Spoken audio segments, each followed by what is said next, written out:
Rain drummed against the windshield in sheets so thick the wipers could barely keep pace.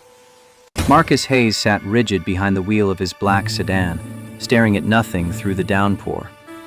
The traffic light ahead glowed red, bleeding color across the wet asphalt of Pike Street. He'd left the office 14 hours ago for what was supposed to be a 2-hour investor meeting. Now it was past 9, and exhaustion pressed against his skull like a vice. His eyes drifted toward the sidewalk. A figure huddled there beneath the overhang of a closed storefront, cardboard sign propped against knees drawn tight to chest. The woman's hair hung in matted strings, clothes so worn they might have been layered rags. She extended a paper cup toward passing strangers with hands that trembled violently enough to see even through the rain. The light stayed red. Marcus's gaze lingered on that face, gaunt, hollowed by hunger and exposure, but something in the bone structure made his breath stop. Recognition hit like a fist to the sternum. Sophie. His wife. Ex-wife. The woman who'd vanished 3 years ago without explanation, leaving only divorce papers and a note claiming she'd found someone else. The mother who'd abandoned their 2-year-old son and never looked back. A horn blared behind him. The light had turned green. Marcus didn't move. His hands gripped the steering wheel until his knuckles went white, every muscle in his body locked in disbelief. This couldn't be her. Sophie had left to start a new life with another man. She was supposed to be living somewhere better, happier, free of the struggling tech entrepreneur who worked too much and listened too little. Not this. Never this. The horn sounded again, longer this time. Marcus threw the car into park and stepped out into the rain. Cold water soaked through his suit immediately, plastering the fabric to his shoulders. He crossed the street without looking, each step heavier than the last. Cars swerved around him. Someone shouted. He didn't hear any of it. Up close, she looked worse. The clothes weren't just worn, they were rotting. Her frame had shrunk to something barely able to support itself. Skin stretched too tight over bones, bruises modeling her arms in shades of yellow and purple. The cardboard sign beside her read, "Please help, God bless," in letters that wavered like her hands. Sophie. The woman's head snapped up at his approach. Her eyes went wide with something beyond fear, pure terror. She scrambled backward, knocking the cup over. Coins scattered across the wet sidewalk, rolling into the gutter. No. The word came out broken, barely audible over the rain. No, please. No. Marcus crouched down slowly, rain pounding against his shoulders. His voice came out rough, scraped raw by 3 years of questions that had never found answers. It's me. It's Marcus. Recognition flickered across her face, followed by something worse than the fear. Shame flooded her features, turning her face away from him. I'm sorry. I'm so sorry. I'll go. Her legs gave out mid-sentence. Marcus caught her before she hit the pavement, and the weight of her, or lack of it, sent shock through his system. When did you last eat? Sophie didn't answer. Her eyes had gone distant, unfocused. She flinched when his hand touched her shoulder, an instinctive recoil that spoke of recent violence. He lifted her carefully, cradling a body that weighed almost nothing. She didn't resist, just stared straight ahead like she wasn't entirely present in her own skin. Marcus carried her back to his car, settled her into the passenger seat, cranked the heat to full blast. The drive to his estate on Mercer Island took 20 minutes. Sophie said nothing the entire time, just shook with cold or fear or both, while staring out the window at the city lights blurring past. Marcus's mind raced through every conversation they'd had in those final weeks before she left. He'd been buried in the Series C funding round, $50 million, the deal that would launch Paystream Technologies from promising startup to legitimate player in the fintech world. 18-hour days, weekend meetings, constant pressure. Sophie had tried to talk to him, multiple times. He remembered her saying she needed to discuss something important, something urgent, and he'd promised to make time, to come home early, to listen. He never had. The gates to his property opened automatically as he approached. Sophie's eyes widened slightly as the mansion came into view through the rain. 10 bedrooms, 8 bathrooms, guest house, pool, gardens that swept down toward Lake Washington. All of it empty except for him and Dylan, plus the nanny who came during the day. When they reached the front door, Sophie stopped moving. "Your son." The words barely made it past her lips. Is he? He's at his grandmother's tonight. Relief crossed her face so clearly it hurt to see. She'd been afraid to face Dylan, afraid of what Marcus didn't know yet, but the fear was real. Inside, he led her to a guest suite on the first floor. "There are clean towels in the bathroom. I'll bring you some clothes. And I'm calling a doctor." Sophie's head snapped toward him, panic flooding back. "Please don't." "You need medical attention. I'm not asking." He left before she could argue further, phone already out, dialing Dr. Andrew Mitchell. The physician arrived within the hour, one of the benefits of paying a hefty retainer for private care. Marcus paced the hallway while the examination took place behind closed doors, every footfall echoing through the empty house. The door finally opened. Dr. Mitchell stepped out, expression grim. "She's severely malnourished, dangerously underweight, anemic, signs of prolonged stress and exposure.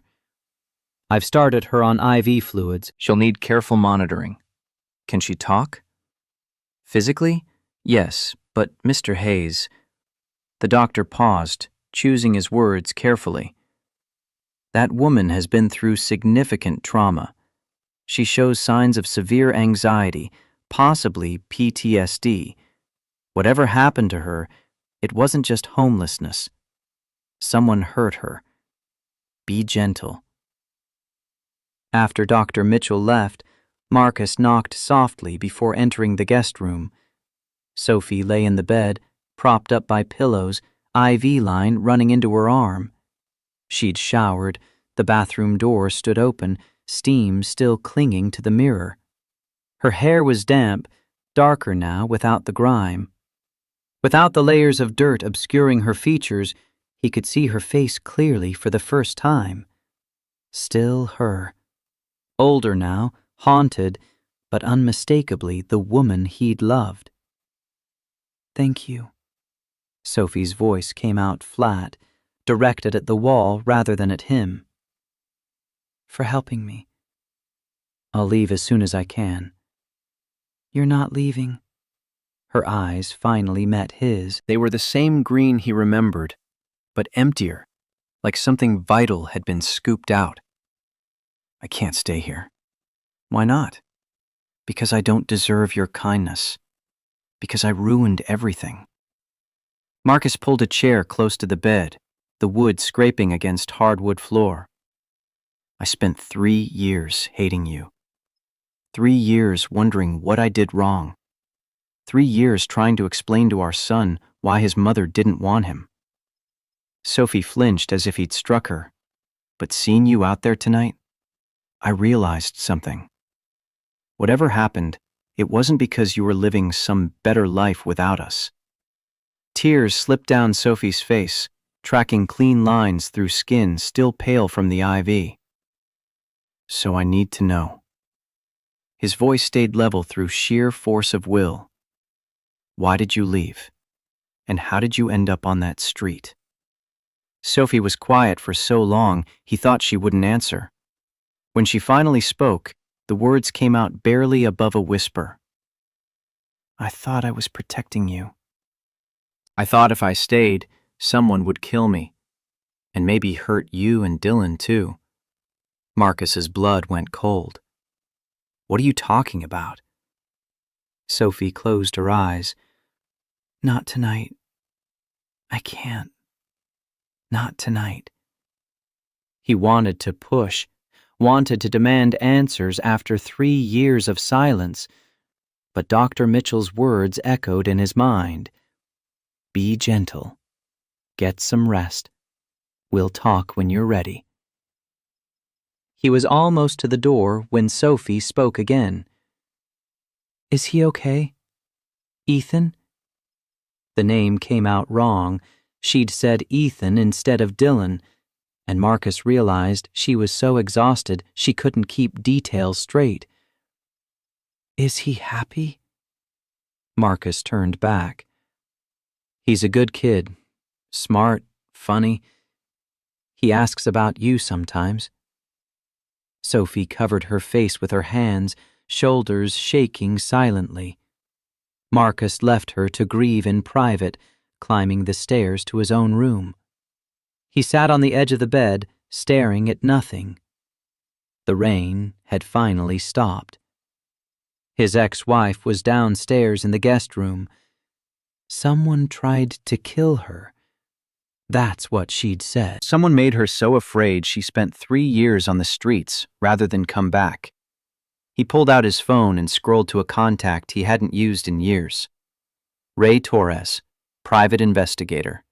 Former Seattle PD detective who'd gone private after 20 years on the force. Marcus typed, Need to meet, urgent. Money is no object. The response came within minutes. Tomorrow, 10 a.m., my office. Marcus set the phone down.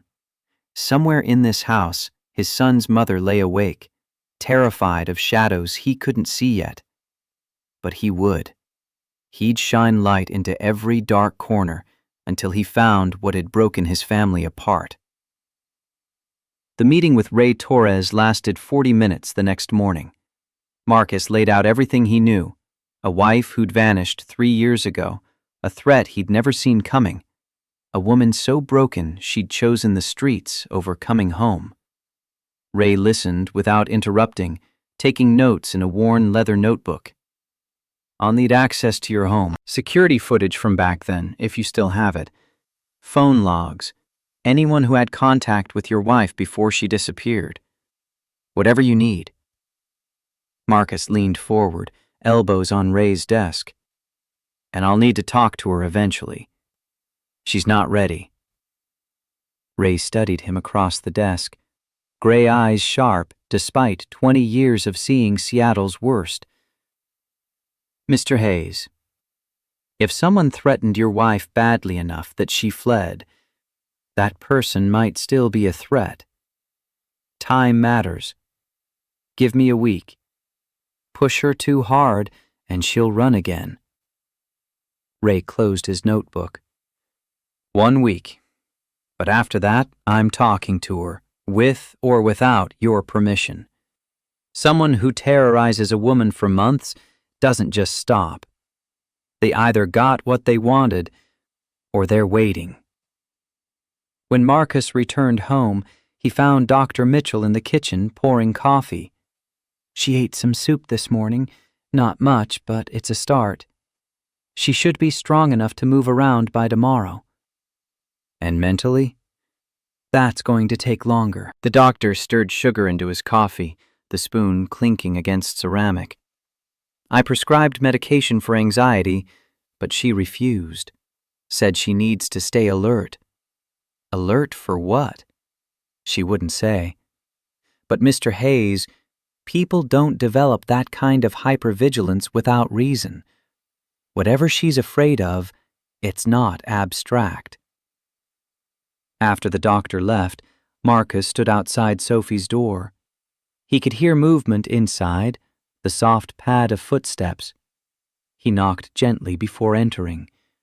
Sophie sat by the window, wrapped in a blanket, hair pulled back into a loose knot. Morning light showed the full extent of the damage, bruises he hadn't noticed last night, scars on her forearms that looked defensive. "How are you feeling?" "Better. Thank you for everything." Her tone stayed carefully neutral, like she was talking to a stranger who'd offered her spare change. Marcus sat down across from her. "Dylan comes home tomorrow. I need to know what to tell him." Something flickered across Sophie's face. Pain, longing, fear, all tangled together.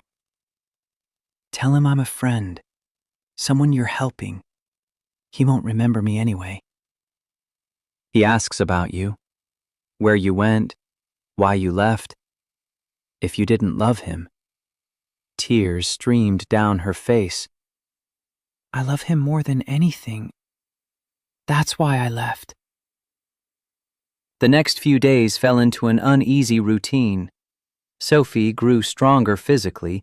She could walk without support now, though she moved through the house carefully, always checking over her shoulder. Doors closing too hard made her jump. She avoided being alone in rooms, positioning herself where she could see all exits. Marcus noticed everything. The way she kept her back to walls, the nightmares that woke her gasping in the darkness, the way her hands shook when she thought no one was watching. Dylan came home on Sunday afternoon. Marcus's son burst through the door with his usual 6-year-old energy, talking about the movie they'd watched at Grandma's. "Dad, can we go to the park? Grandma said there's new swings and—" Dylan stopped mid-sentence. He was staring at Sophie, who stood frozen in the hallway like a deer caught in headlights. "Dylan, this is Sophie." Marcus kept his voice calm, measured. "She's staying with us for a while. She's a friend who needs some help." Dylan tilted his head, brown curls falling across his forehead. "Why do you need help?" Sophie opened her mouth, but nothing came out. "She's been sick." Marcus filled the silence. "So we're taking care of her until she feels better." "Okay." Dylan accepted this with the easy logic of childhood. "Can we go to the park now?"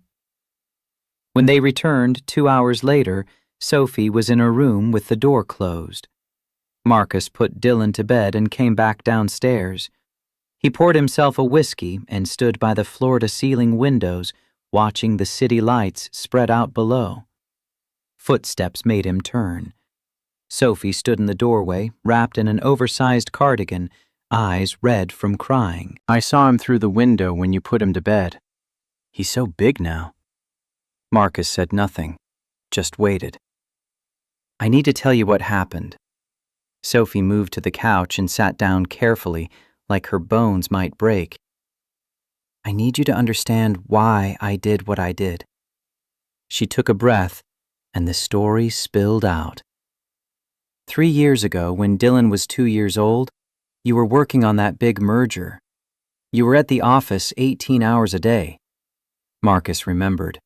It had been the deal that launched Paystream into the major leagues, the foundation of everything he'd built since. "I started getting letters. Anonymous. They came to the house. Someone slid one under our door at 3 a.m. while we were sleeping." "What did they say?" "Leave Marcus or die." Sophie's voice dropped to almost nothing. Over and over. Different threats, but always the same message. "Why didn't you tell me?" "I tried." Sophie met his eyes. "Remember that night I said we needed to talk? You got a call from your partner. You left at 10 p.m. It was 2 a.m. before you came home, and I was already asleep." Marcus did remember, vaguely. He'd thought it was something small, nothing that couldn't wait. His chest tightened with guilt.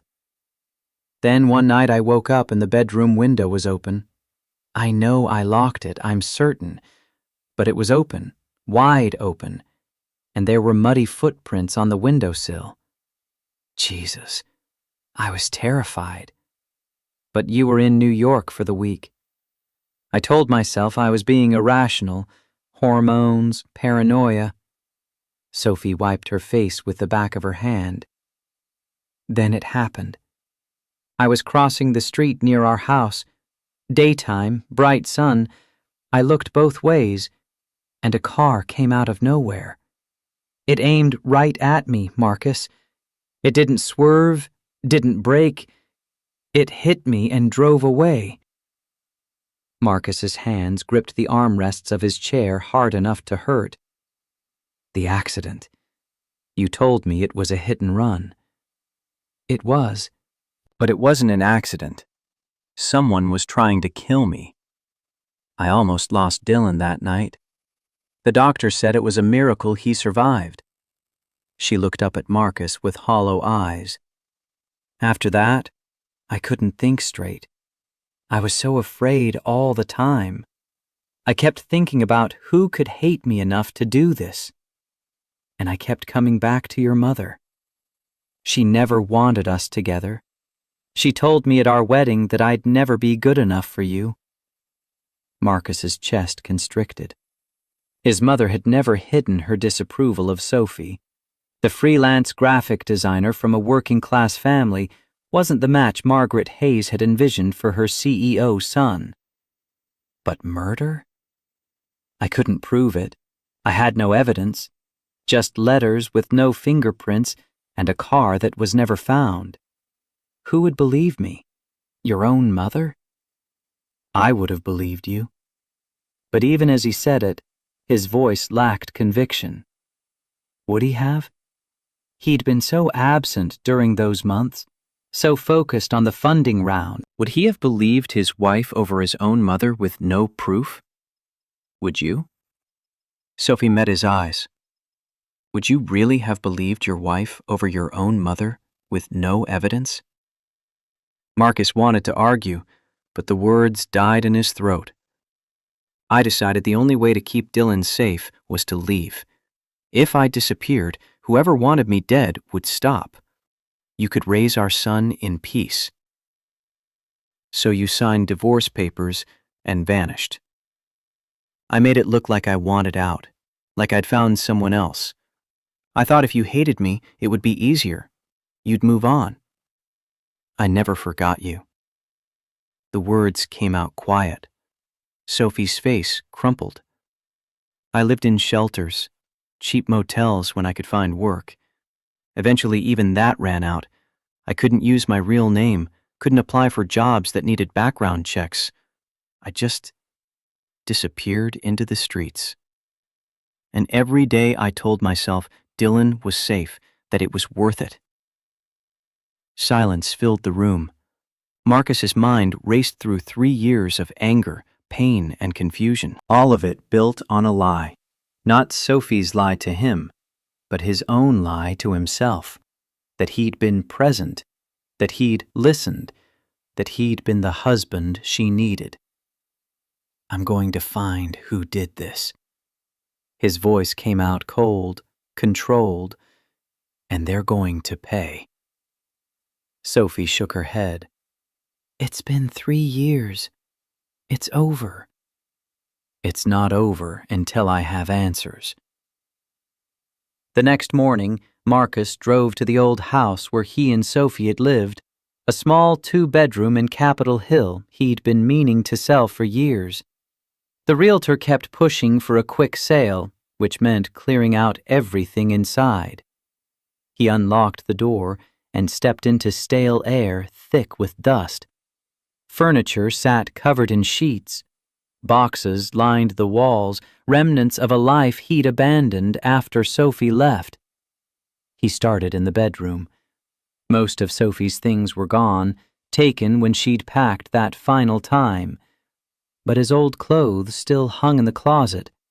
Some books remained, photo albums he couldn't bring himself to open. Behind the dresser, wedged against the wall where it had probably fallen and been forgotten, he found a small plastic case. Marcus pulled it free. Inside was a hard drive labeled Security Cam Backup in Sophie's handwriting. The date was 3 days before she disappeared. His pulse quickened. He grabbed the drive and headed straight home. His office had top-of-the-line equipment for reviewing security footage, one of the perks of running a tech company. He connected the drive and waited while old files loaded. After several minutes, grainy footage appeared on screen. Marcus fast-forwarded through hours of nothing. Then a car pulled up across the street from their old house, just sitting there. 30 minutes later, it drove away. He marked the file and kept searching. More footage, Sophie leaving the house, the same car following her at a distance. Then the moment that made his blood run cold.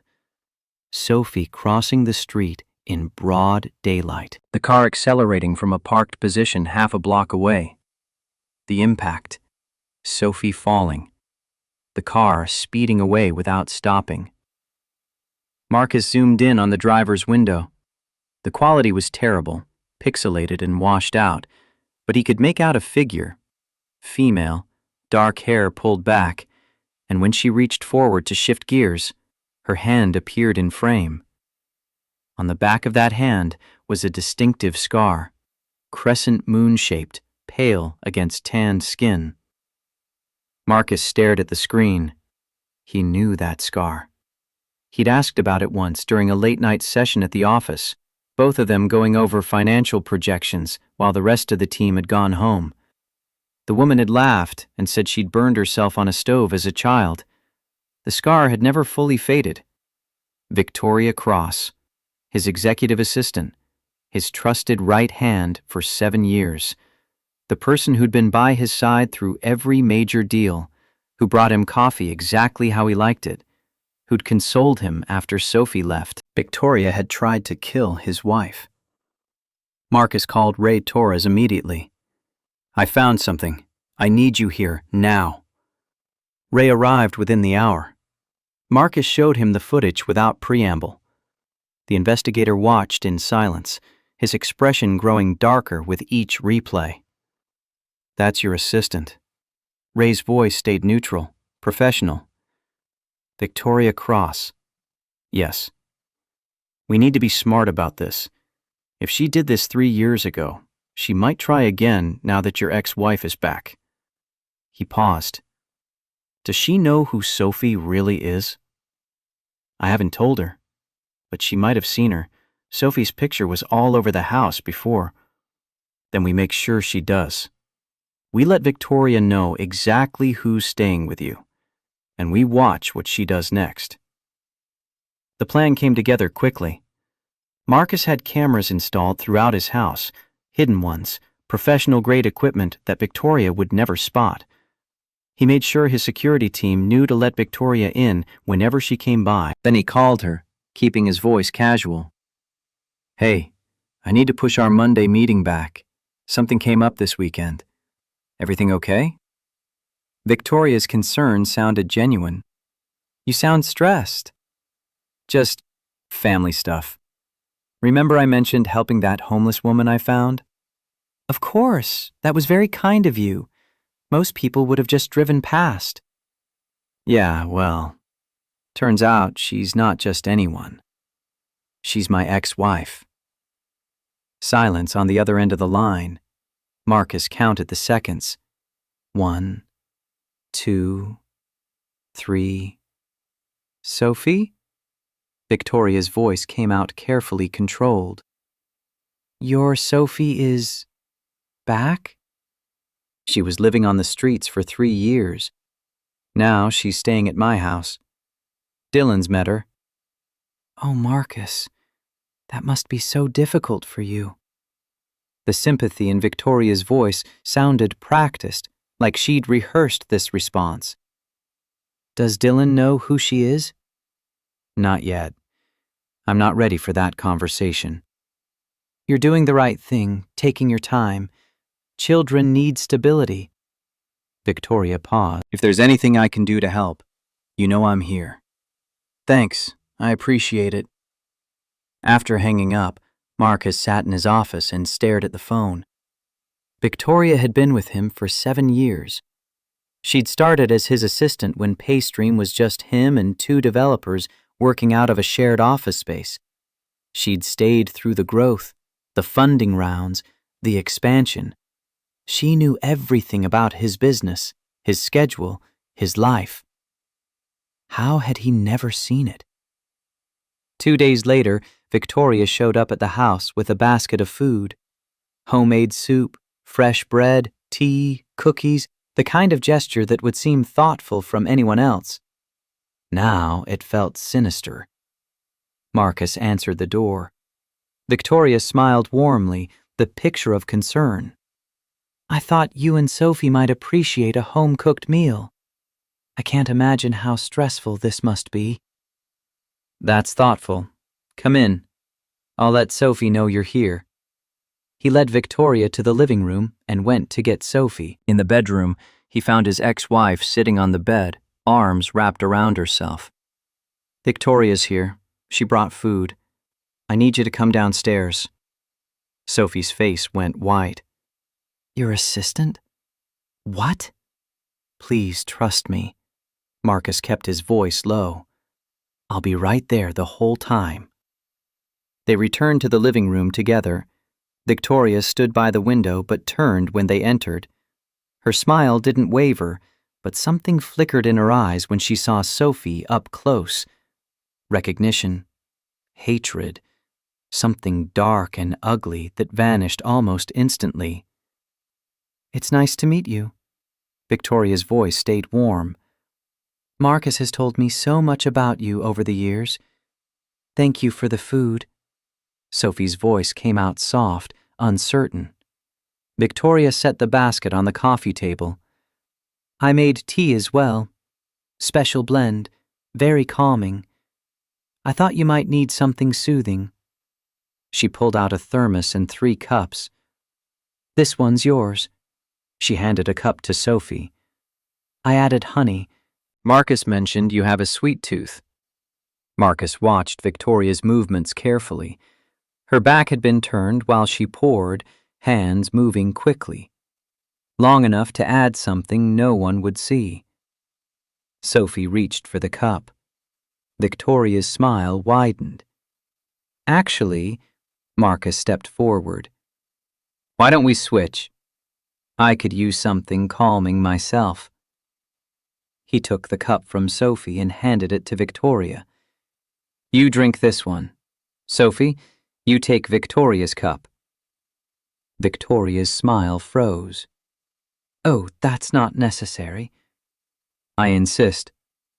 Drink it." Victoria stared at him. The mask finally slipped. Her expression went cold, eyes calculating. "You know." "I found the security footage. I know you tried to kill her. I know you drove that car. And I know you just tried to poison her." Victoria's expression hardened.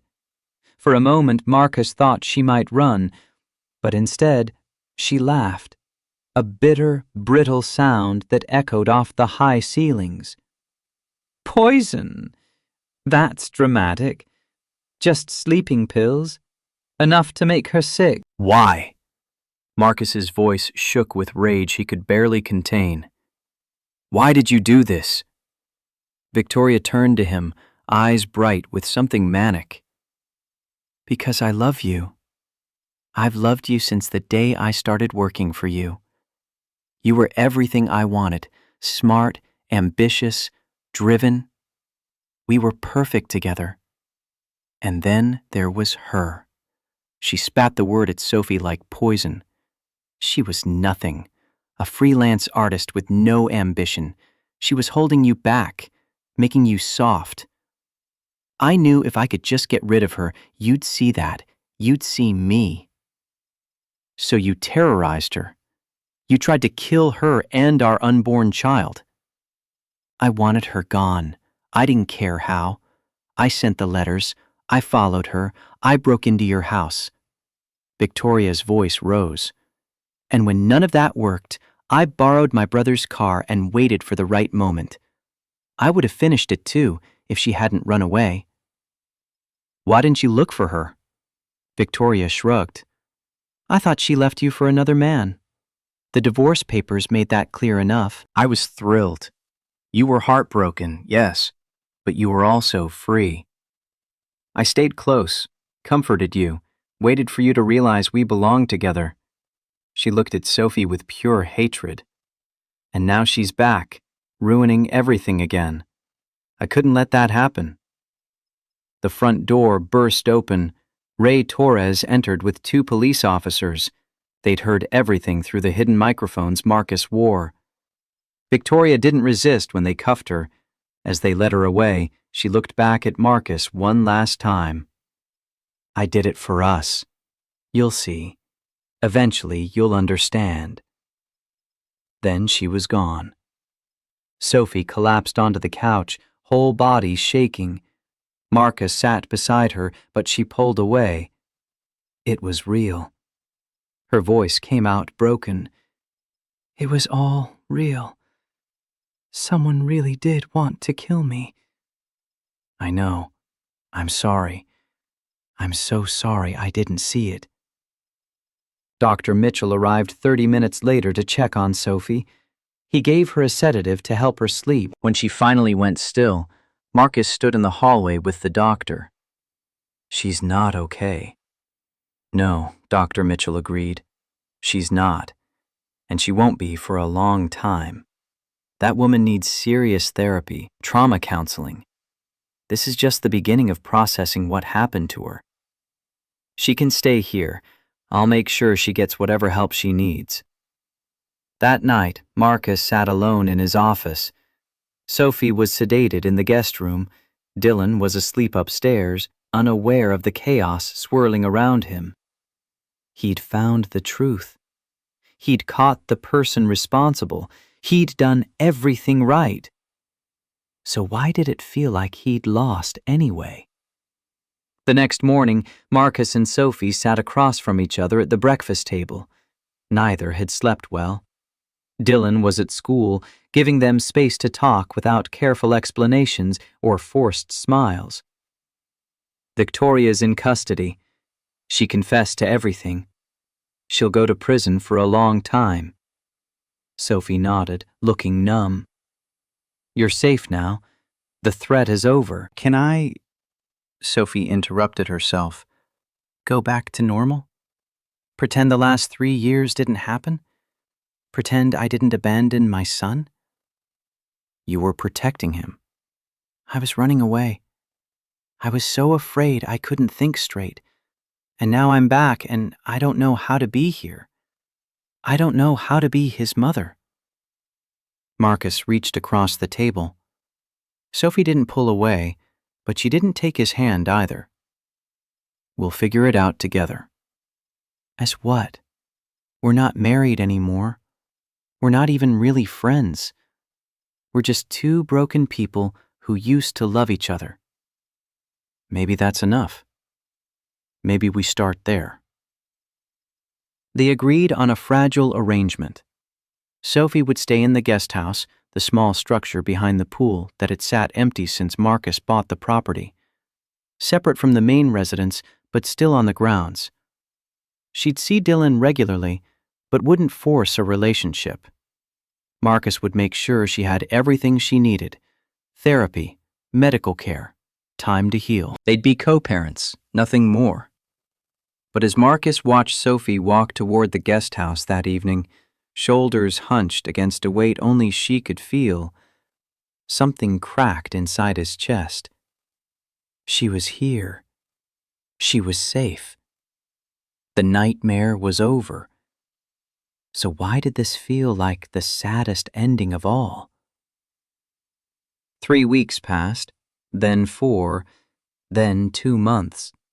Sophie attended therapy 3 times a week with Dr. Sarah Williams, a trauma specialist who'd worked with domestic violence survivors for 15 years. She took her medications, antidepressants, anti-anxiety pills that made her drowsy. She followed the treatment plan with mechanical precision, but she still lived in the guest house, still kept her distance, still startled at unexpected sounds at doors opening, at shadows that moved wrong. Marcus watched from his office window as she walked the garden paths each morning. She moved like someone afraid the ground might disappear beneath her feet, testing each step before committing her full weight. Dylan asked about her constantly. Why didn't the nice lady eat dinner with them? Why did she live in the small house? Could he show her his drawings? Marcus said yes to the last question. He'd take Dylan to the guest house after school and they'd spend an hour together. Sophie would sit stiffly on the couch while Dylan showed her his artwork, explaining each crayon stroke with 6-year-old seriousness. She'd smile, but it never reached her eyes. One evening, Dylan fell asleep during their visit, curled up against Sophie's side with a stuffed dinosaur clutched to his chest. Marcus carried him back to the main house, and when he returned, he found Sophie standing by the window with tears streaming down her face. "I don't know how to do this. I don't know how to be his mother. I missed everything. His first day of school, learning to read. All of it. I'm a stranger to him. You're here now. That's what matters." Is it? Or am I just making things harder? He has a life, a routine, a father who actually knows how to take care of him. What do I add except confusion? Don't say you should leave again. We're past that. Are we? Because it doesn't feel like it. It feels like I'm still running, just in a different way. Marcus had no answer because she was right. They were living separate lives under the same sky, close enough to see each other, but too far apart to actually connect. The next day, Marcus made a decision. He couldn't force Sophie to heal faster, couldn't rush the process Dr. Williams kept calling non-linear, but he could stop treating her like glass that might shatter at the slightest pressure.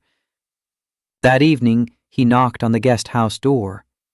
Sophie answered, looking exhausted, dark circles under her eyes that makeup couldn't hide. "Have dinner with us tomorrow night. In the main house. As a family." Sophie started to shake her head. "Please, Dylan's been asking, and I think it's time we stopped pretending this arrangement is working." The next evening, Sophie appeared at the front door at exactly 6 o'clock. She wore a simple blue dress Marcus remembered from years ago, before everything fell apart. Dylan lit up when he saw her. "You're eating with us!" They sat at the dining table together, the three of them occupying one corner of a table built to seat 12. Marcus had cooked. Nothing fancy, just pasta with marinara sauce and a salad. But it felt monumental. The three of them in the same space, sharing a meal, attempting something that resembled normal family life. Dylan chattered through dinner about his day at school, about the science project on volcanoes, about how his friend Tyler could already do a backflip. Sophie listened, actually listened, and smiled a few times. Real smiles that reached her eyes and transformed her face into something that looked almost like the woman Marcus had married. After dinner, Dylan asked if Sophie wanted to see his room. She looked at Marcus, uncertain. "Go ahead." He watched them disappear upstairs, heard Dylan's excited voice explaining his toy collection, his bookshelf organized by color, the drawings taped to his walls. For the first time in months, the house felt like a home instead of a mausoleum. They made it a routine. Dinner together twice a week, then 3 times, then most nights. Sophie slowly became part of their daily life. She helped Dylan with homework, read him stories before bed, started painting again in the guest house, small pieces at first, then larger canvases that she'd bring to the main house to dry. Marcus found himself looking for excuses to talk to her, asking her opinion on business decisions even though she knew nothing about fintech, discussing Dylan's progress at school. Just being in the same room felt easier than it had in years. One night after Dylan went to bed, they sat in the living room with coffee. Rain drummed against the windows, the first real storm since the night Marcus found her. Sophie's hands tightened around her mug at the sound. I talked to my lawyer today about custody.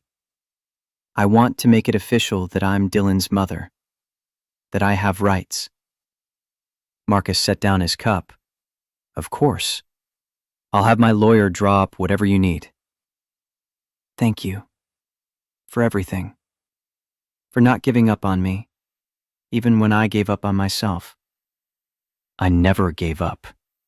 I was angry, hurt, but I never stopped. He caught himself mid-sentence, unsure how to finish. Never stopped what? Loving her? Missing her?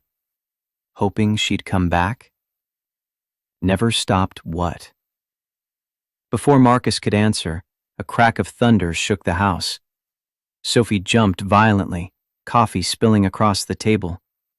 She was on her feet instantly, backing toward the wall with eyes gone wide and unfocused. It's just thunder. You're safe. But Sophie wasn't hearing him.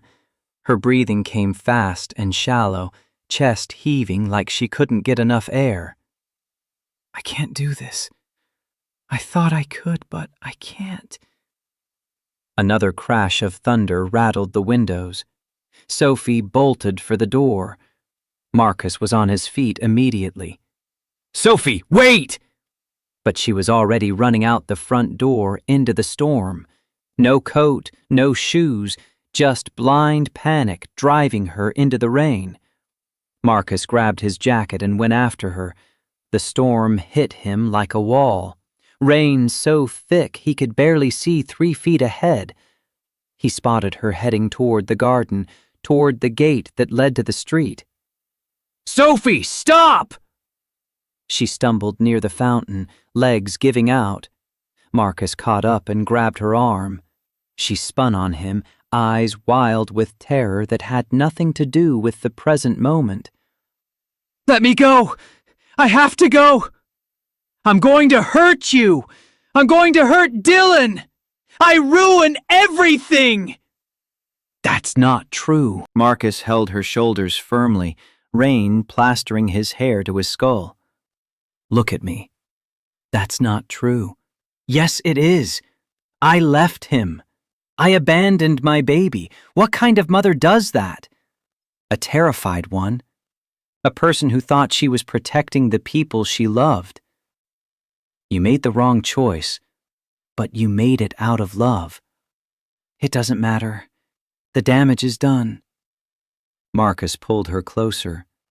She collapsed against him, hands clutching his jacket like it was the only thing keeping her upright. You don't have to fix it alone. You never did. That was the mistake we both made.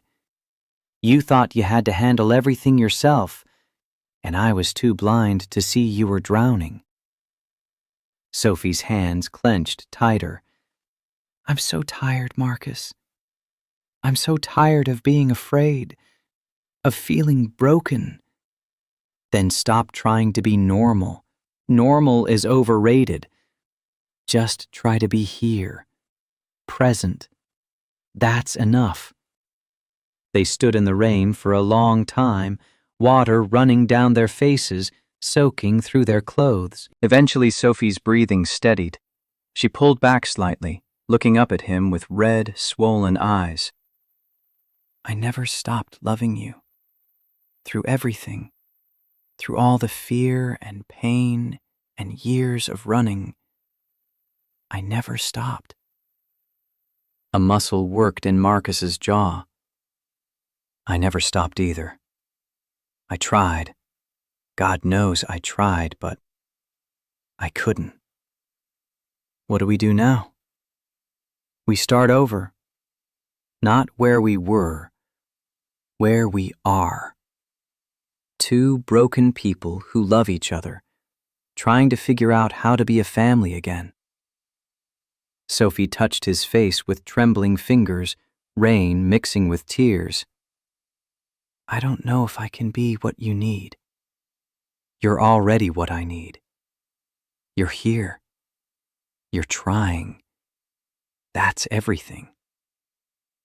He kissed her then, soft and careful, like something precious he'd thought lost forever. She kissed him back with years of longing and regret and hope all tangled together, hands sliding up to his shoulders, pulling him closer. When they finally went back inside, soaking wet and exhausted, they found Dylan sitting on the stairs in his pajamas, stuffed dinosaur under one arm. "Why are you wet?" Sophie knelt in front of him, water dripping from her hair onto the hardwood floor. "I had a bad dream. Your dad helped me feel better." Dylan wrapped his small arms around her neck. "I have bad dreams too sometimes. Dad says hugs help." Sophie held him tight, crying silently into his shoulder, while Marcus watched his family piece itself back together one moment at a time. The healing wasn't instant. There were setbacks, more nightmares, more moments of panic when the grocery store got too crowded or a car backfired on the street. But they faced them together now. Sophie moved into the main house a month later, taking the bedroom down the hall from Marcus's. Separate, but close. They went to therapy together, learning to communicate without assuming, learning to trust again. Marcus cut back his hours at Paystream Technologies. He promoted Sean Mitchell, his CFO, to Chief Operating Officer and started working from home 2 days a week. The board questioned the decision, worried about leadership stability. Marcus didn't care. He built an empire worth hundreds of millions, but the richest moments of his life were eating dinner with his son and the woman he loved. No phone calls interrupting, just being present. Sophie started painting seriously again. Her work changed, darker themes, raw emotion bleeding through the colors. A local gallery owner named Janet Liu saw one of her pieces at a friend's house and called. "I want to showcase your work in a group show." Sophie almost said no. Marcus encouraged her. "You're talented. Share it with people." The opening night drew a modest crowd. 3 of Sophie's paintings hung on the white gallery walls. One of Dylan smiling, one of Marcus and Dylan together, one of all 3 of them that she'd painted from memory. A collector offered $2,000 for the portrait of Dylan. Sophie stared at the red sold sticker in disbelief. "Someone wants to buy it?" Marcus stood beside her, proud. "I told you, you're talented." 6 months after that rainy night, Marcus took Sophie and Dylan to the park. It was a bright afternoon in early spring, cherry blossoms everywhere, the kind of perfect Seattle day that made people forget about the 8 months of gray. Dylan ran ahead to the playground, and Marcus stopped by a bench. "I have something to ask you." Sophie looked at him curiously. "What?" Marcus pulled out a small box. Inside was a simple silver band, no diamond, no elaborate setting, just clean lines and understated beauty. "I'm not asking you to marry me. Not yet. You're not ready, and honestly, neither am I. But I want you to have this as a promise. That I choose you. Today, tomorrow, every day after, no matter how hard it gets." Sophie's eyes filled with tears. "You don't have to answer now. Take your time." "Yes." Sophie interrupted, smiling and crying at the same time. "Yes, I choose you too. Every day." Marcus slipped the ring onto her finger. They sat on the bench together, watching Dylan play. Not married, not quite whole, but together. And that was enough. Then Victoria's trial date arrived. 3 months after her arrest, the King County Courthouse became the stage for everything that had broken their family. Sophie had to testify about the stalking, the letters, the hit and run that nearly killed her and their unborn child. Marcus had to recount discovering the evidence, realizing his trusted assistant had tried to murder his wife.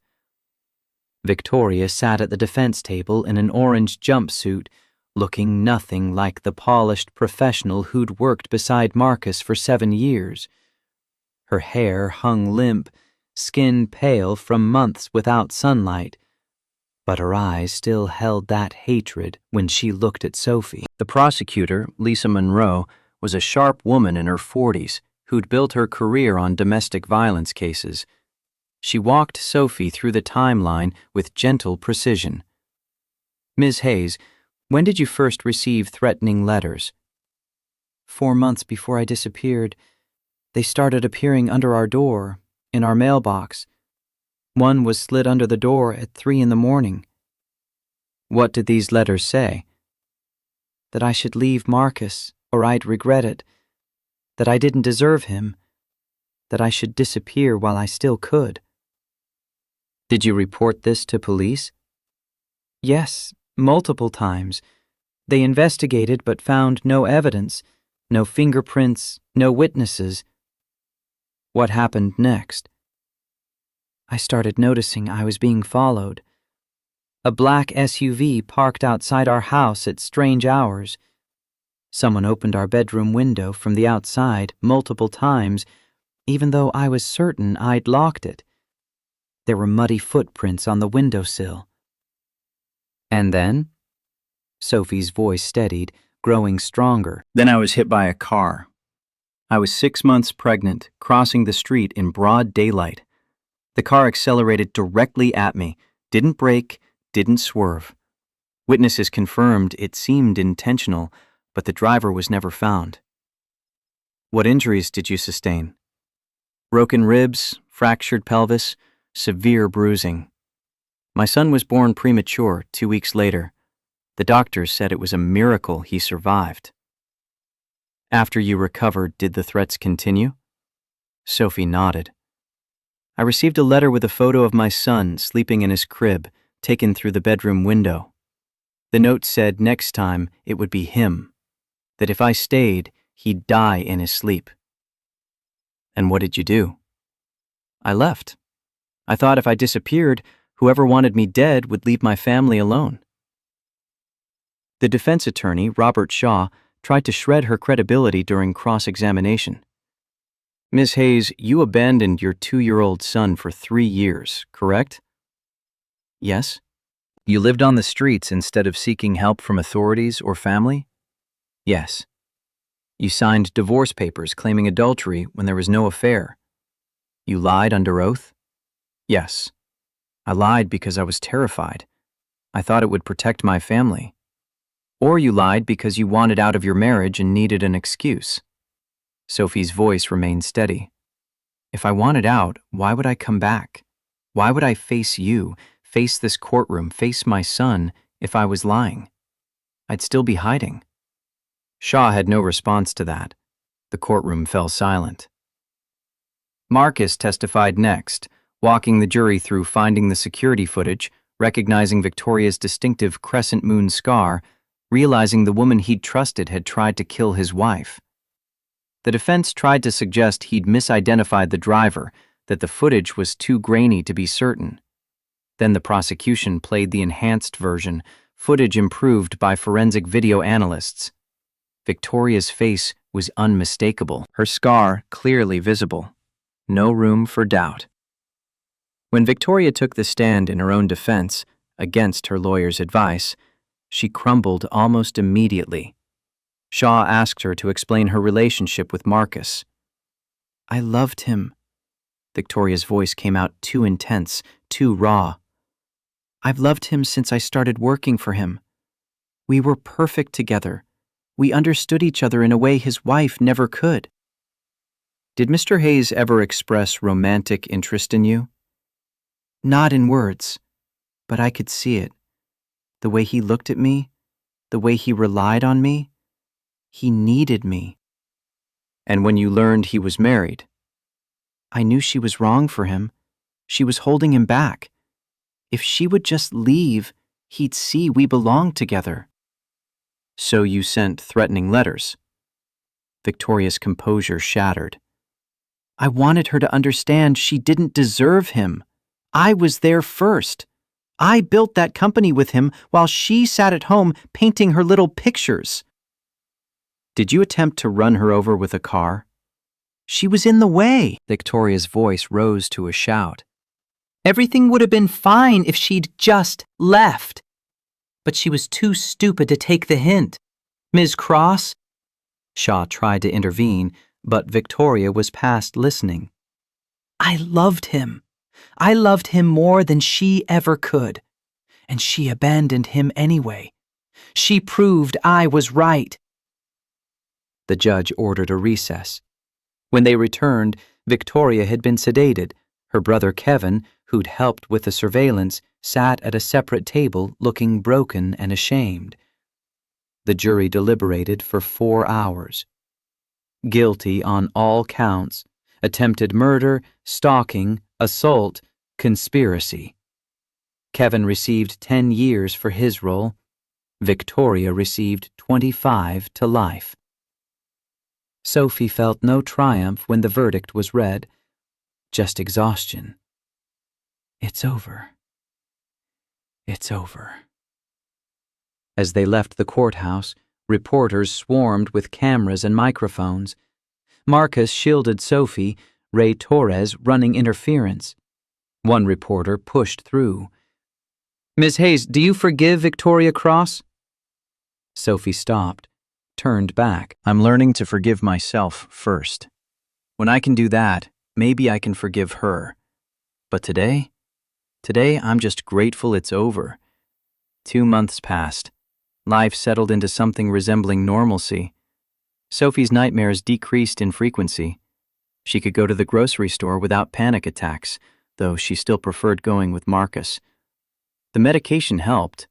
The therapy helped more. Dr. Williams guided her through processing not just Victoria's actions, but her own decisions. You made a choice under extreme duress. That doesn't make you a bad mother. It makes you human. Dylan started calling Sophie Mom naturally, without prompting or ceremony. Just one day he said it. Can Mom help me with my homework? Like it had always been that way.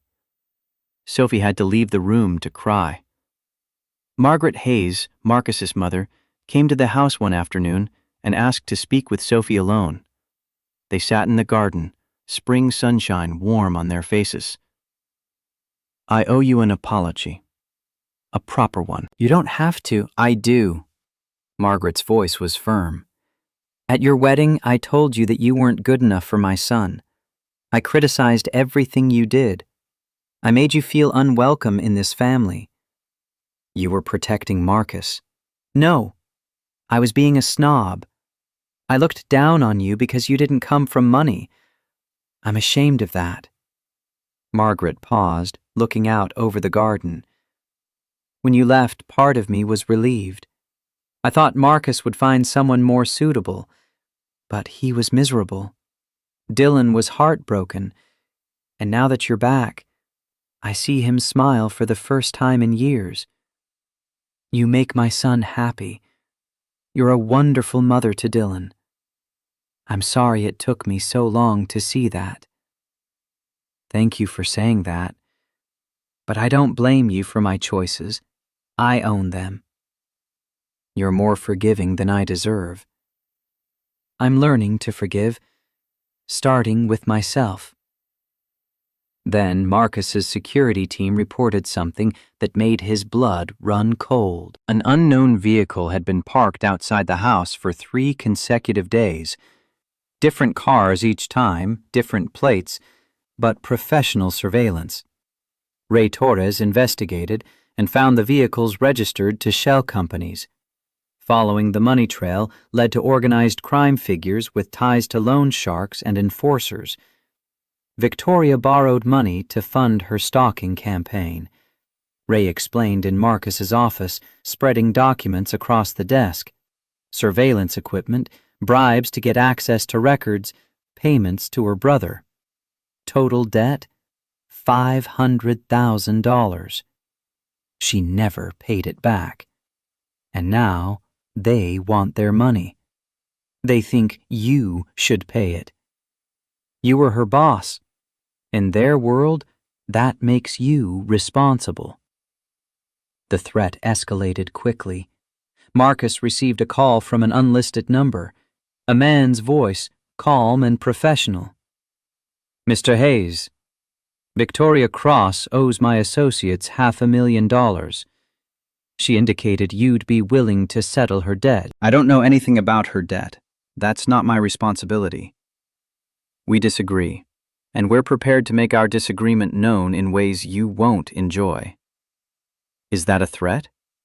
It's a business proposition. Pay what's owed, or we'll collect in other ways. The line went dead. Marcus stared at his phone, then called Ray. We have a problem. Ray arranged a meeting with FBI's Organized Crime Division, but investigations took time during which Sophie and Dylan were potentially at risk. Marcus could pay the money. $500,000 was nothing to him, barely a rounding error in his net worth. But Ray warned against it. If you pay, they'll know you can be extorted. They'll come back, again and again. So what do? We set a trap. You agree to meet. FBI moves in during the exchange. And if something goes wrong, then you trust the professionals to do their job. Sophie overheard enough to understand the situation. Someone else is threatening us? Not threatening you. They don't know you exist. They just want money from me. But if they find out I'm your weakness, you're not my weakness. You're my strength. And we're handling this. Ray arranged to move Sophie and Dylan to a safe house in Bellingham, 2 hours north. Dylan thought it was an adventure, a short vacation. Sophie knew better and felt the old terror creeping back. I can't run again. I can't keep running. This isn't running. This is being smart. 1 week, then you come home. At the safe house, Sophie struggled with the confined space, with unfamiliar guards outside, with memories of 3 years spent hiding. Dylan played happily, oblivious to the danger. Sophie watched him and thought about how close she'd come to losing everything. Marcus stayed in Seattle to prepare for the meeting. The FBI fitted him with a wire, a GPS tracker, coached him on staying calm. Don't show fear. Act like you have the upper hand. The meeting took place at an abandoned warehouse near the port of Seattle. Marcus drove alone as instructed, briefcase with marked bills in the trunk. FBI teams staged nearby in unmarked vans. 2 men waited inside. Tony Russo, mid-40s with dead eyes, and a younger man who didn't speak. Tony checked the briefcase. $500,000, plus interest. Total comes to $750. The price went up? Late payment fee. Marcus kept his voice level. I'm not paying Victoria's debt. She's in prison. This isn't my responsibility. We disagree. And you're a rich man, Mr. Hayes. You can afford it. If I pay, I'm admitting liability. I won't do that. Tony stepped closer. Then why are you here? To tell you face to face, I'm not afraid of you. And if you come near my family, you'll discover I have resources you can't imagine. Tough words. But words don't settle debts. The FBI does. And they're here now. Doors burst open. Federal agents swarmed in with weapons drawn. Tony and his associate were on the ground in seconds, cuffed and reading their rights. The operation went smoothly. No violence, no complications. Marcus stood in the warehouse afterward, adrenaline still coursing through his system. Ray clapped him on the shoulder. You did good. They'll go away for a long time. My family is safe? Your family is safe. Marcus drove to Bellingham that night instead of calling. He needed to see them, needed to hold them and know they were real. It was nearly midnight when he arrived at the safe house. Sophie opened the door, face pale with worry. Marcus! It's over. They're in custody. We're safe. Sophie collapsed against him, crying. Not from fear this time, from relief, from the understanding that the threats were finally, truly finished. Dylan was asleep in the back bedroom. They stood in his doorway watching him breathe, this small miracle they'd created together. Sophie took Marcus's hand. "He's grown so much. I missed so much. But you're here now." In the small kitchen, they sat with tea while rain started outside. Sophie broke the silence. "Why did you do this? You could have just paid them." Ray said if I paid, they'd come back. I had to end it. "But you risked yourself. For us. For a woman who left you. Not for who you were, for who you're becoming. And because Dylan deserves to have his mother." Sophie looked up, eyes shining. "I'm trying. Therapy, medication, all of it. But sometimes I look in the mirror and still see the woman on that street. Broken. Unworthy of love." "You're not broken. You're healing. There's a difference." Marcus reached across the table. "When you left, I threw myself into work. 20-hour days. Because if I stopped, I'd have to face the truth. That I'd failed you. That I didn't listen. That I didn't protect you. I convinced myself you'd abandoned me for someone else because that was easier than admitting I'd driven you away." Your hands gripped his. "You didn't drive me away. I didn't give you a reason to stay. But now I know the truth. And I want you to know I'm sorry. For not being there. For not believing you when you tried to tell me something was wrong. For making you face that terror alone." Tears streamed down Sophie's face. "I'm sorry too. For not fighting harder. For not trusting that you'd believe me if I tried hard enough. For leaving Dylan. We were both wrong." "So what now? Do we just keep apologizing forever?" Marcus wiped the tears from her cheek with his thumb. "No. We start over." Sophie touched his face with trembling fingers. "I don't know how to be your wife again. I don't even know how to be a normal person." "I don't need you to be my wife. Not yet. I just need you to be Sophie, Dylan's mother, and the woman I never stopped loving." Sophie's breath caught. "You still love me?" "I tried not to. I failed at that, too." They kissed then, gentle and careful, not the passionate reunion of romance movies, but something quieter and more profound. Two people finding their way back to each other through wreckage. When they drove home the next morning, Dylan chattered in the back seat about his vacation. Sophie and Marcus caught each other's eyes in the rearview mirror. The threats were gone. The terror had ended. But the hard work of healing was just beginning. Pulling into the driveway felt different this time. Dylan unbuckled himself and ran toward the house, calling back about showing his friends the cool place they'd stayed. Sophie stepped out slowly, taking in the mansion with fresh eyes. The guest house stood empty beyond the pool, windows dark. She wouldn't be going back there. Marcus carried their bags inside. The question hung between them unspoken until Dylan disappeared upstairs to his room. "I'd like to stay in the main house." Sophie's voice came out uncertain. "Not your bedroom. Just closer. I want to be part of this family." The bedroom down the hall has its own bathroom. Windows facing the lake. "It's yours." They established new rhythms over the following weeks. Breakfast together every morning. Dylan insisted on making pancakes on Saturdays, his creations lopsided and drowned in syrup. School drop-offs became Sophie's responsibility, and she learned the names of other parents, forced herself to make small talk despite the anxiety that spiked whenever someone asked where she'd been. Therapy continued 3 times a week. Dr. Williams pushed deeper now, past the trauma of Victoria's stalking, into the choices Sophie had made. You blame yourself for leaving, but let's examine what staying would have meant. You'd reported the threats. Police found nothing. Your husband was unavailable.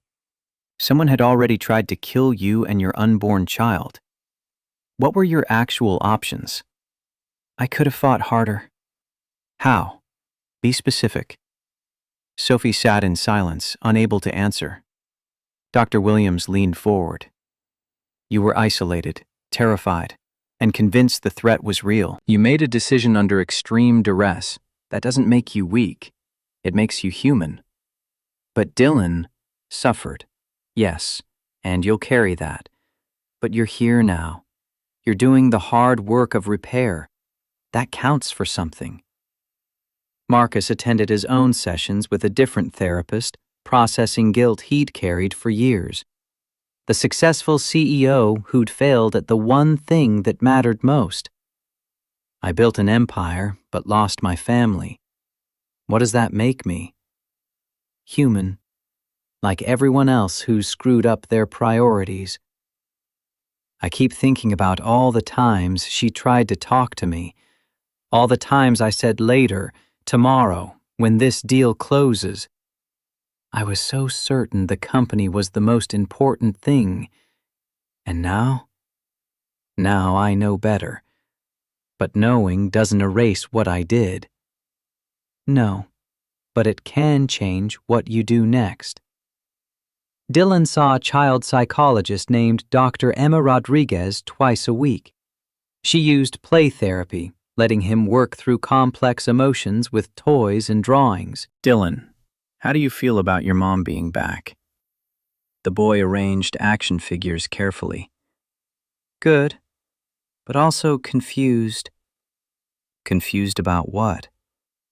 Why she left? If it was because of something I did. Dr. Rodriguez's heart broke a little.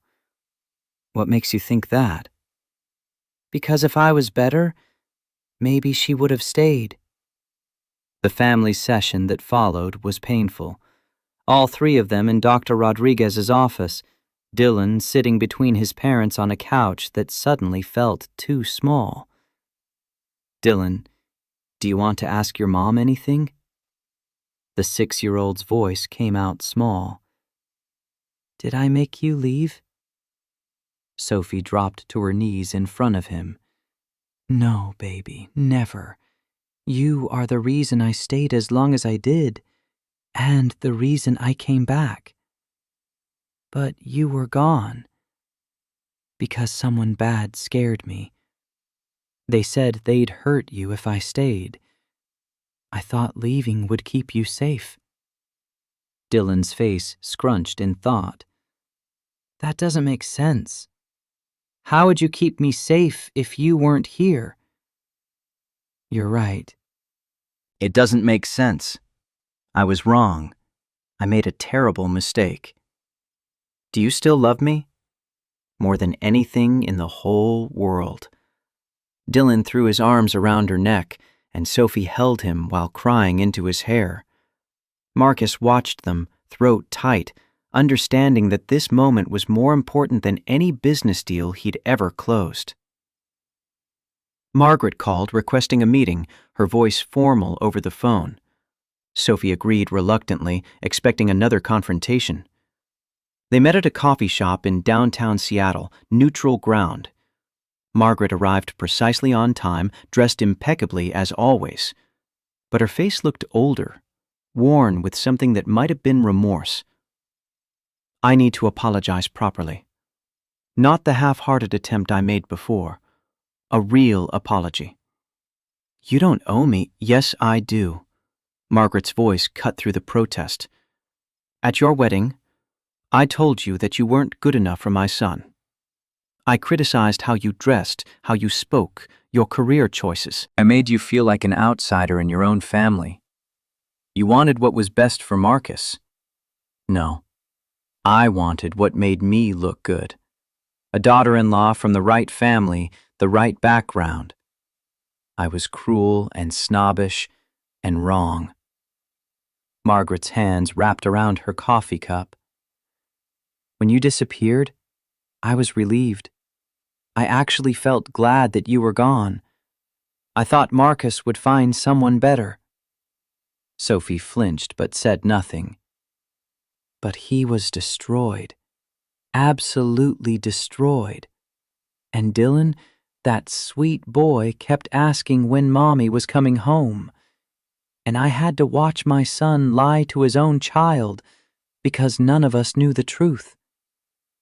I'm sorry I put you all through that. Stop apologizing. Margaret's voice sharpened. You were terrorized, and I made it worse by making you feel unwelcome.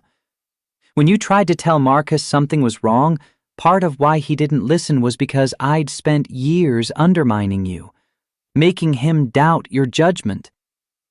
The words hung heavy between them. Sophie stared at the table. I see now how happy you make him. How good you are with Dylan. How much strength it took to survive what you survived and still come back. You're exactly who my son needs. I was too blind and prejudiced to see it. Thank you for saying that. I'd like to be part of Dylan's life. Really part of it. Not the distant grandmother who shows up for birthdays. And I'd like to be part of yours too. If you'll let me. Sophie looked up, surprised. I'd like that. Then let's start over. Margaret extended her hand formally. Hello, I'm Margaret Hayes. Pleased to meet you. Sophie took her hand, a small smile breaking through. Hi, I'm Sophie. Nice to meet you. Spring turned to summer. Sophie's painting sold steadily now. Janet Lou had moved her from group shows to a small solo exhibition scheduled for August. The prospect terrified and thrilled her in equal measure. 12 canvases showcasing 3 years of pain transformed into art. Marcus continued restructuring his role at Paystream. The board resisted initially. Founders were supposed to be hands-on, always available, driving growth relentlessly. He pushed back. I built this company from nothing, but I nearly destroyed my family doing it. Sean is more than capable of running day-to-day operations. I'll remain as chairman, set strategic direction, close major deals. But I'm not sacrificing my family again. The board acquiesced. Shareholders grumbled, but the stock price held steady. Marcus discovered that delegation wasn't weakness, it was wisdom. He started attending Dylan's soccer games, sitting in folding chairs with other parents and cheering when his son occasionally kicked the ball in the right direction. He cooked dinner most nights, finding unexpected satisfaction in the routine. He learned to turn his phone off after 6 p.m., to be present instead of available. On a Tuesday evening in July, Sophie was painting in the studio Marcus had set up for her. The guest house converted into an art space with north-facing windows and proper lighting. She'd been working on a piece for the exhibition, something abstract about rebuilding from ruins. The knock on the door startled her. Marcus stood in the doorway holding 2 glasses of wine. Thought you might want company. She accepted the glass and they stood together looking at the canvas. Bold strokes of red and gold emerging from dark blues and blacks. It's about trauma, isn't it? It's about what comes after, the part nobody talks about. Marcus studied the painting. The gallery is going to sell every piece. I'm terrified. What if people hate it? What if they love it for the wrong reasons? What if they ask questions I can't answer? Then you say no comment and walk away. This is your art, not your autobiography. But it is autobiographical. Every brushstroke is something I survived. That doesn't mean you owe anyone an explanation. They sat on the couch in the studio, windows open to let in the summer evening. Voices from neighbors' yards drifted across the lake. Sophie leaned against Marcus, wine glass balanced on her knee. "Do you ever think about remarrying?" The question caught him off guard. "Sometimes. Do you?" "I don't know. The first time we got married, we were so young, so sure everything would be perfect. And now? Now I know perfect doesn't exist. But maybe that's better. Maybe knowing we're both flawed makes it more real." Marcus set down his glass. "I'm not asking you to marry me." "I know. But I want you to have this." He pulled out the same simple silver band he'd shown her months ago. "As a promise that I choose you. Today, tomorrow, every day after. Even when I'm difficult? When the nightmares come back? When I can't get out of bed because the anxiety is too much?" "Especially then, because you choose me too." "When I work too late?" "When I'm controlling. When I forget that the company doesn't matter as much as this." Sophie took the ring, turning it in the fading light. "What if I'm never completely healed? What if there's always damage? Then we live with the damage, together." She slipped the ring on her finger, next to where her wedding band used to sit. "I'm not ready to get married again." "I know, but I want this. The promise, the choice. That's enough. For now, that's everything." They kissed as the sun set over Lake Washington, painting the sky in shades of amber and rose. Not the passionate reunion of a romance novel, but something deeper. Two people who'd found each other, lost each other, and chosen to rebuild from the wreckage. Dylan's 7th birthday arrived in August, 1 week before Sophie's gallery opening. He wanted a party at the house with his soccer team and school friends. Sophie helped plan every detail: superhero decorations, treasure hunt in the garden, cake shaped like a dragon that took her 3 attempts to get right. The day of the party, 20 children descended on the house like a small invasion force. Sophie had worried she'd panic with so many people, so much noise, but watching Dylan's joy overrode the anxiety. He raced around with his friends, face painted like Spider-Man, laughing so hard he got hiccups. Marcus manned the grill, flipping burgers and hot dogs while trading dad jokes with other fathers. Margaret arrived with presents wrapped in elaborate paper, and she actually got down on the grass to help with the treasure hunt. Sophie captured it all on her phone, building a library of moments she'd never have again, but could at least preserve going forward. When Dylan blew out his candles, Sophie asked him what he wished for. "I can't tell you.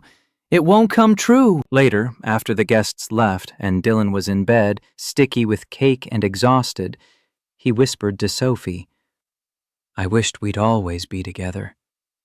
But it already came true, so I think it still counts." The gallery opening terrified Sophie more than testifying at Victoria's trial.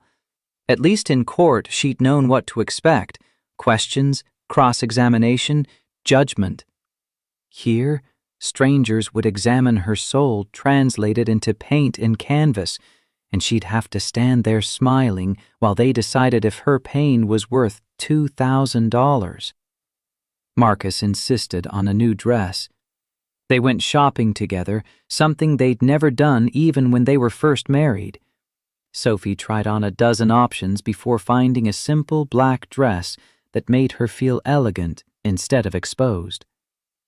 The night of the opening, she stood in the gallery an hour early, staring at her work on the walls. 12 paintings, each one a piece of the last 4 years. The chaos of fear, the emptiness of isolation, the slow rebuild of trust. The final piece showed 3 figures, abstract but recognizable, holding hands. People will ask what it means. Janet Liu appeared beside her holding a clipboard. You don't have to tell them. The beauty of abstract work is everyone sees their own story. What if nobody comes? They'll come. I've already had calls from collectors. The doors opened at 7. Sophie's stomach churned as people filtered in, strangers in expensive clothes, holding wine glasses, murmuring to each other. Marcus stayed close, one hand on the small of her back. Dylan was with Margaret, spared the torture of boring art talk. A woman in her 50s approached the painting of isolation, dark blues and grays with a single slash of white. This one speaks to me. What were you feeling when you painted it? Sophie's throat closed. Like I was drowning. The woman nodded.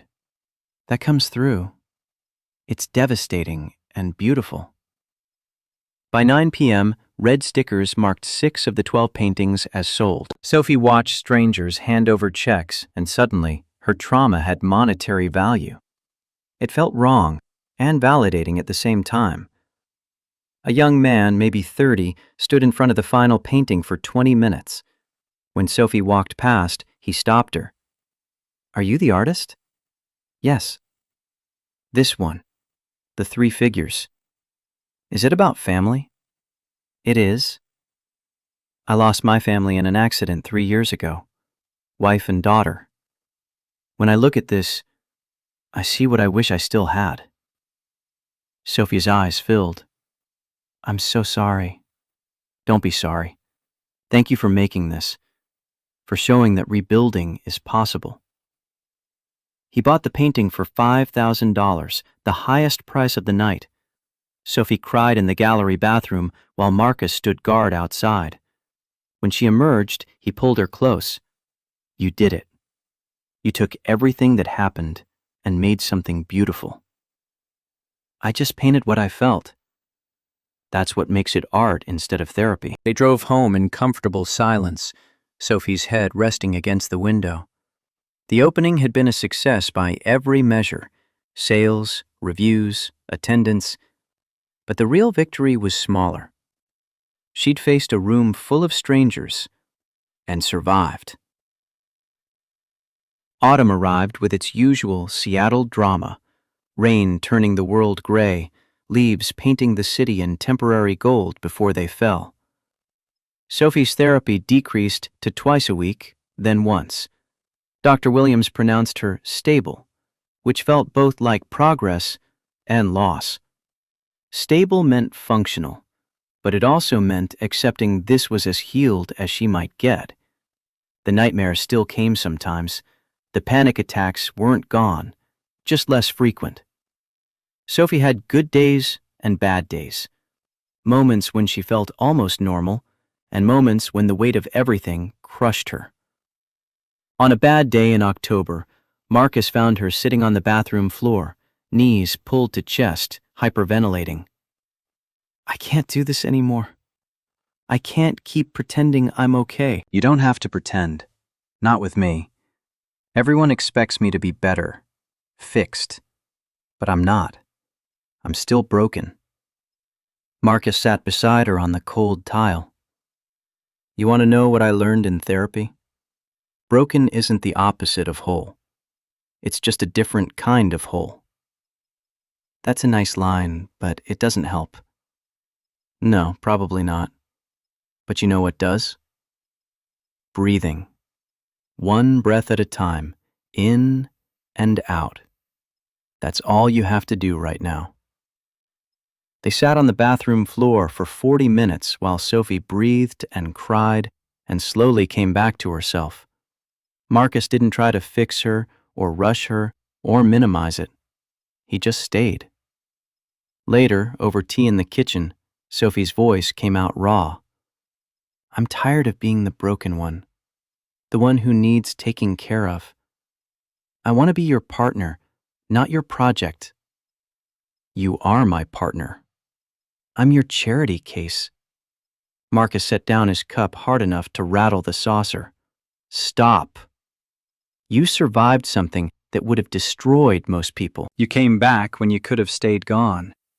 You're fighting every day to heal. That's not weakness. That's the strongest thing I've ever seen." Sophie looked at him, really looked, and saw the truth in his face. He wasn't staying out of pity or obligation. He was staying because he chose to, just like she chose him. On a crisp November morning, Sophie woke up and realized something had shifted. The weight that usually pressed on her chest was lighter, not gone. She suspected it would never be completely gone, but manageable. She made coffee and stood at the kitchen window watching Dylan play in the backyard. 7 years old now, growing so fast. She'd missed so much, but she was here for this. The present, the future. Marcus came downstairs already dressed for work, tie loose around his neck. "You're up early." "Couldn't sleep, but in a good way."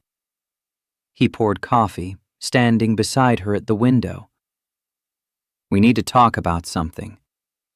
Sophie's stomach dropped. Those words never preceded anything good. "I want to marry you again. Not as a promise, as a real wedding. Rings, vows, all of it." The proposal came out matter of fact, like he was suggesting dinner plans. Sophie stared at him. "I've been thinking about it for months. You wear that promise ring every day. We're living as a family. At some point, the separation between what we are and what we're calling ourselves becomes meaningless. What if I'm not ready? Then we wait. But I wanted you to know where I stand. I want to marry you, Sophie. I want Dylan to see his parents as a team. I want it legal and official and permanent." Sophie turned the promise ring on her finger. "Can I think about it?" "Take all the time you need. I'm not going anywhere." She thought about it for 3 days, weighing fear against hope. The first marriage had failed because they weren't ready, weren't equipped, weren't paying attention.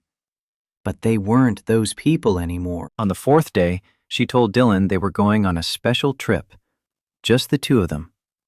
They drove to Capitol Hill, to the small house where she and Marcus had first lived together.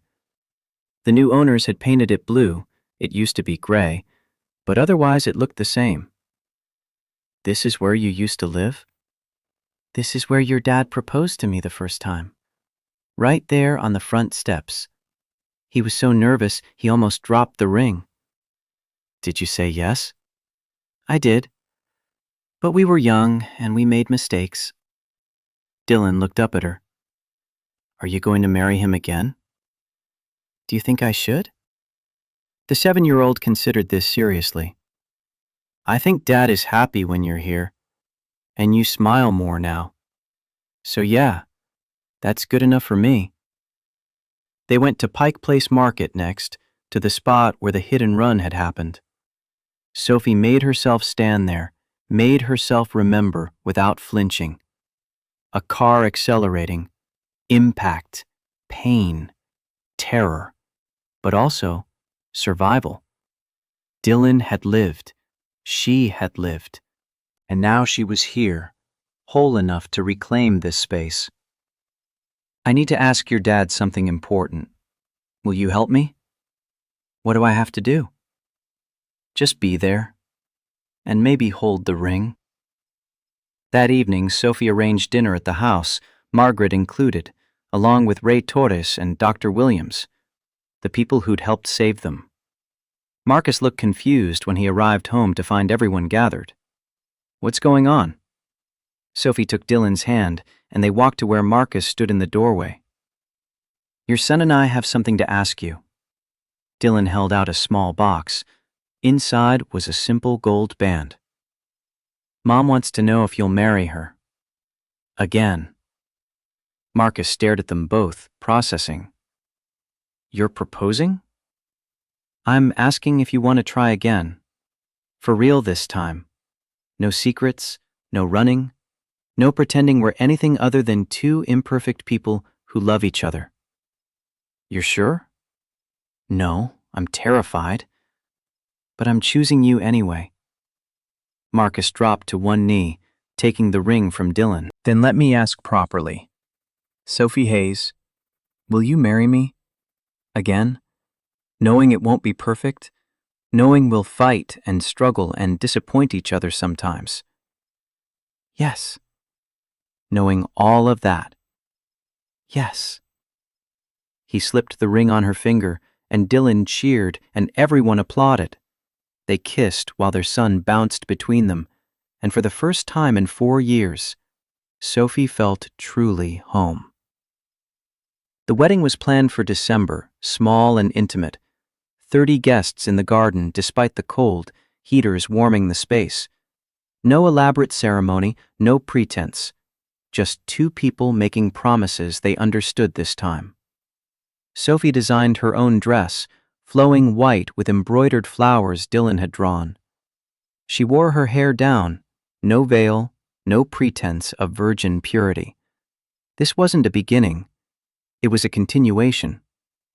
Dylan walked her down the short aisle, serious in his tiny suit. Halfway there, he whispered, "I'm nervous." "Me too." They giggled together, and then they were at the front where Marcus waited. Ray Torres stood as best man. Margaret dabbed at her eyes with a handkerchief. The officiant kept it brief. Marcus and Sophie had written their own vows. Marcus went first. Sophie, the first time I married you, I promised to love you forever. I kept that promise even when you were gone. But I failed at other promises. I wasn't present. I didn't listen. I prioritized everything wrong. Today I promise something different. I promise to choose you and Dylan before the company, before deals, before anything else. I promise when you tell me you're afraid, I'll believe you. I promise when you struggle, I'll be there, not fixing, just present. I promise to love you not despite your scars, but because they're part of who you are. Sophie's turn. Her voice shook but held. Marcus, I stand here not as the person I was 7 years ago. I'm scarred. I'm still healing.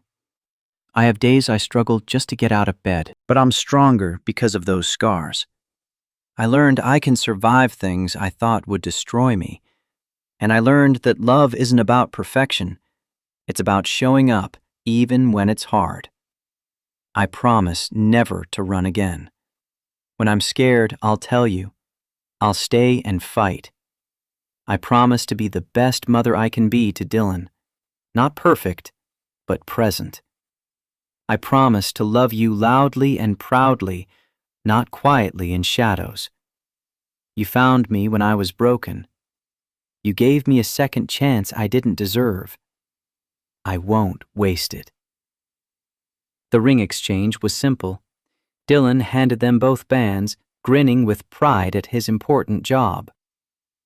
By the power vested in me, I pronounce you husband and wife. Again. Laughter rippled through the small gathering. You may kiss the bride. The kiss was tender and deep, and when they pulled apart, Dylan crashed into both of them. "We're a family now! For real!" "We were always a family." Marcus lifted him up. "Now it's just official." The reception was casual. Food catered from their favorite restaurant, music from a Spotify playlist, toasts that were heartfelt rather than polished. Ray stood first, raising his glass. "I've worked a lot of cases. This is the only one that ended with a wedding. You two deserve this happiness. Don't screw it up again." Margaret went next, voice thick with emotion. "I was wrong about you, Sophie. You're exactly who my son needs. You're strong and resilient and loving. Welcome to the family. For real this time." Dr. Williams offered her toast. Healing isn't linear. It's messy and hard and painful. But watching you three proves it's possible. Proves love can survive trauma. Congratulations. Dylan grabbed the microphone. I love Mom and Dad. I'm happy they're married. Now we're family forever. He dropped the mic and ran off, and everyone laughed through tears. Marcus and Sophie danced to a song they'd chosen together, something about second chances and new beginnings. Sophie rested her head on his chest, feeling his heartbeat steady beneath her ear. No regrets? Only the years we lost. But we're making up for them. Every day. Every single day. 6 months later, life had settled into its new normal. Sophie's art career flourished. She was represented by a gallery in New York now, pieces selling for serious money. Marcus had fully transitioned to chairman, letting Sean run daily operations while he focused on strategy and family. Dylan thrived in second grade, reading above level and drawing constantly.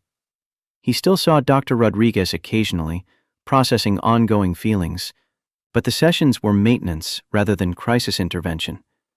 The nightmares came less frequently now. Maybe once a month, Sophie would wake, gasping, and Marcus would hold her until she remembered where she was. Safe. Home. Loved. On a Saturday in May, they attended Dylan's school art show. His painting hung prominently, 3 figures holding hands in front of a house, sun shining overhead. The caption read in careful second-grade handwriting, "My family. They got lost, but they found each other." Sophie stood in front of it for 5 minutes, crying quietly. Marcus put his arm around her. He understands. He shouldn't have to understand. He's 7. But he does. And he's okay. We're all okay.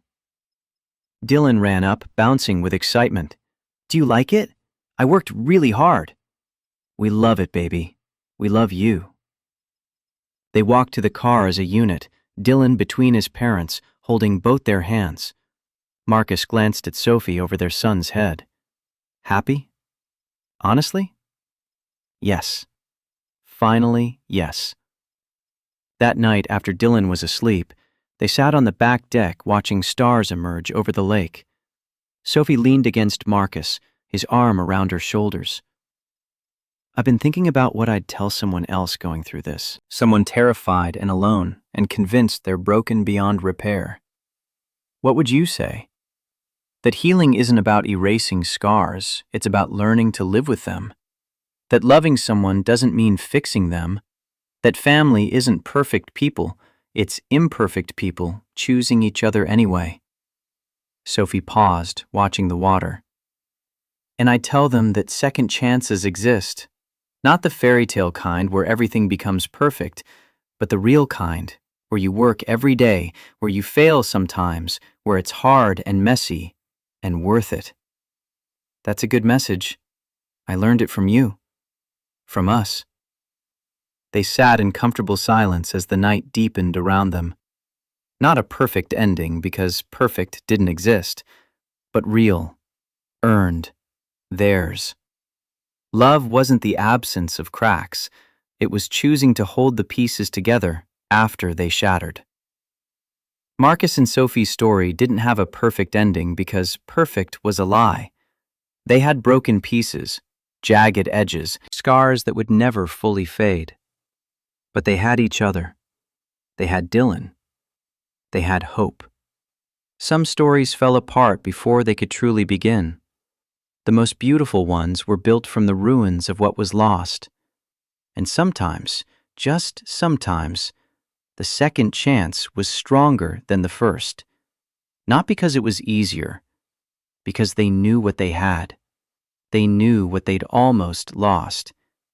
And they chose each other every single day. That wasn't a fairy tale ending. It was something better. It was real.